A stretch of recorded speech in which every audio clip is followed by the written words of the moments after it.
Hi friends, எல்லோரும் எப்படி இருக்கீங்க? இன்றைக்கி நம்ம என்ன பார்க்க போகிறோன்னா, பேச்சுலர் பசங்களுக்காக ஒரு 5 மினிட்ஸில் குக் பண்ணுற மாதிரி முட்டை தக்காளி தான் செய்ய போகிறோம். இது எங்கள் ஜேஜிக்காக இன்றைக்கி பண்ணுறேன். எப்படி இருக்குன்னு வாங்க பார்க்கலாம்.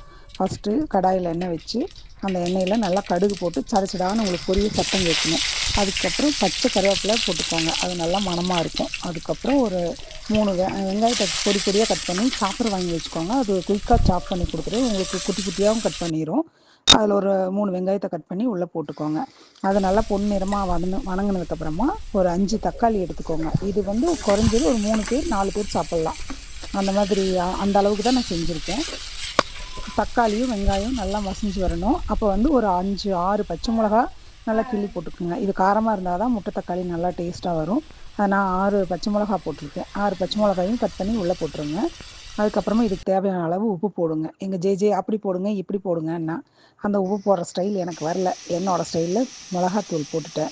மிளகாத்தூள் போட்டுட்டு உப்பு போட்டுட்டு கரம் மசாலா தூள் போட்டுக்கோங்க. எல்லாத்துக்குமே மேக்ஸிமம் நான் கரம் மசாலா யூஸ் பண்ணுவேன். அது நல்லா மணமாக இருக்கும். அதுக்காக கரம் மசாலா 2 ஸ்பூன் போட்டுட்டேன்.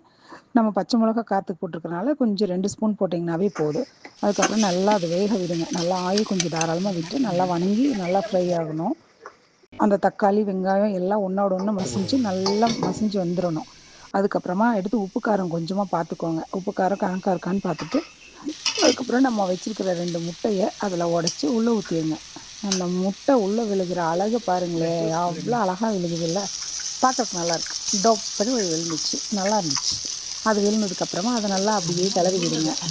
முட்டை ஒன்றோட ஒன்று நல்லா முட்டை நம்ம கட் பண்ணி போட்ட வெங்காயம் தக்காளி பச்சை மிளகாய் எல்லாம் ஒன்றோட ஒன்று மிக்ஸ் ஆகி நல்லா வெந்து வந்துடும்.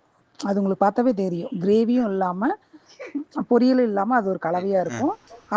கடைசியாக ஃபைனல் டச்சில் நீங்கள் வந்து குடமிளகா போடுங்க. குடமிளகா கண்டிப்பாக போடணும். ஏன்னா குடமிளகா அவ்வளோ டேஸ்ட் கொடுக்குறதுக்கு.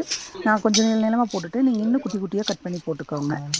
அப்போ தான் வந்து அது டேஸ்ட் நல்லா கொடுக்கும். குடமிளகா இல்லாமல் நீங்கள் இதை செய்ய வேண்டாம். எங்கள் ஊரில் இன்றைக்கி மழை பெஞ்சிட்ருக்கு. அந்த மழை ஈரத்துக்கு சூடாக சாதம் முட்டை தக்காளி கத்திரிக்காய் உருளைக்கிழங்கு பொரியல் ரசம் வச்சு குகனுக்கு கொடுத்துட்டேன்.